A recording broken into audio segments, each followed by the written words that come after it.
Labdien! Diez vai pārspīlējuši, ka teikšu, šīs gads sācies visai vētraini. Neierast daudz sarunu centrā nonākuši jautājumi par to, kā mainījusies pasaules kārtība, kā spēka politika atkal ieņēmusi centrālu lomu un to, kā šajās pārmaiņās sevi redz Eiropa. Uzmanības centrā joprojām ir drošība un visdažādākajās izpratnēs. Tātad sākšu balsojums par atbalstu Ukrainai. Eiropas parlaments apstiprināja 90 miljardu eiro atbalstu pakotni Ukrainai nākamajiem 2 gadiem.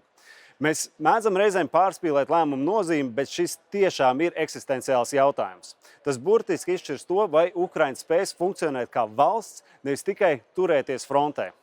Bet te ir viens bet. Eiropa šo naudu aizņems tirgos, un garantijas sniedzam mēs visi, Eiropas nodokļu maksātāji. Tajā pašā laikā iesaldētie Krievijas aktīvi, tie ir aptuveni 260 miljardi eiro, vienkārši stāv dīkā. Sanāk absurda situācija. Mēs aizņemamies, lai sektu Krievijas pastrādātās sekas, bet tajā pašā laikā sargājam agresoru naudu. Tas nav ne loģiski, ne taisnīgi. Pie Krievijas līdzekļu konfiscēšanas mēs vēl visticamāk atgriezīsimies gana drīz. Tālāk par Grenlandu un ASV. Par šo noteikti jau esat dzirdējuši. Situācija gandrīz kā no pagājušā gadsimta. Ultimāti spēka politika un dūri galvā. Reti kad Eiropas parlamenta debatēs skan teju vienota balss, bet tāda bija arī šajā reizē. Grenlanda ir Dānijas teritorija. Mēs atbalstam Dānijas suverenitāti. Un suverenitāte nav nekas tāds barteri jautājums. Arī tad, ja to vēlas kāds no mūsu tuvākajiem sabiedrotajiem. ASV prezidenta draudu uzlikt papildus 10% tarifus virknei Eiropas valsts par to, ka tā aizstāv Dānijas kā NATO sabiedrotās suverenitāti un negrasās atzīt Grenlandas pārņemšanu ASV drošības interesēs, vienkārši nav pieņemama. Šobrīd situācija ir pierimusi.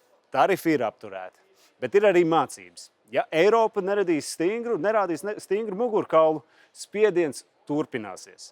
Šī publiskā pretstāva NATO sabiedroto vidū ir ne tikai saļodzījusi savstarpējo uzticību, bet arī citiem parādījusi NATO kā jau vājāku aliansi nekā tā bija iepriekš. Reaģējot uz šo jautājumu, Eiropas parlaments iesaldēja Eiropas Savienības ASV tirdzniecības vienošanos ratifikāciju. Tas bija saprotams atbildes solis uz attiecību sāsinājumu. Transatlantiskās attiecības joprojām ir svarīgas, un ASV ir mūsu strateģiskais sabiedrotais. Bet uz ekonomisku šantāžu nereaģēt mēs nevaram, un mūsu atbilde uz to nevarēja būt tirdzniecības līguma noslēgšana šajā brīdī.